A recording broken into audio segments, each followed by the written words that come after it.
This episode of Static is brought to you by Red Dirt Brothers Guitars.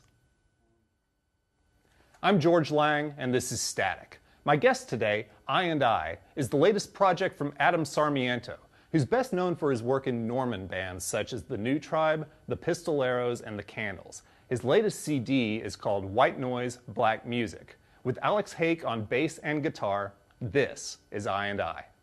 Getting a computer and starting to work at like home recording, digital home recording, kind of opened up the possibility of doing more electronic stuff, incorporating synthesizers and programming and everything.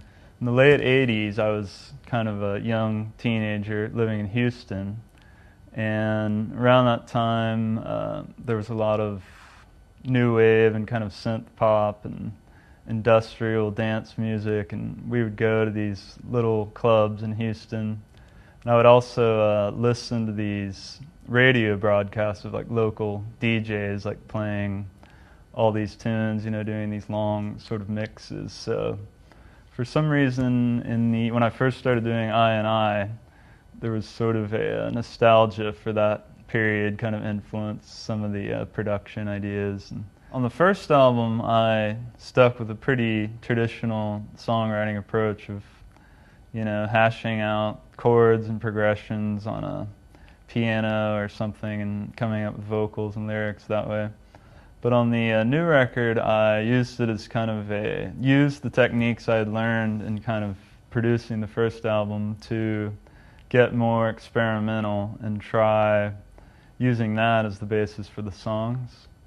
So a lot of songs started out as just like a weird bit of programming that was kind of repetitive, and a lot of it was really rhythmic oriented. Some of the songs like don't really change chords at all.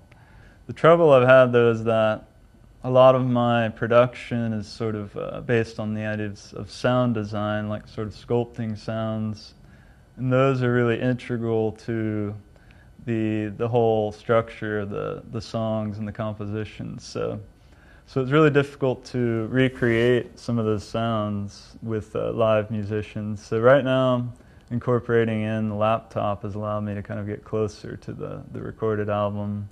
I've always had trouble like sort of fitting into any genre, and I think even now what I'm doing is not really like what a lot of other electronic artists or producers are doing. So I don't know, I guess I've always just kind of done what I do, and however it's taken is just that, I guess.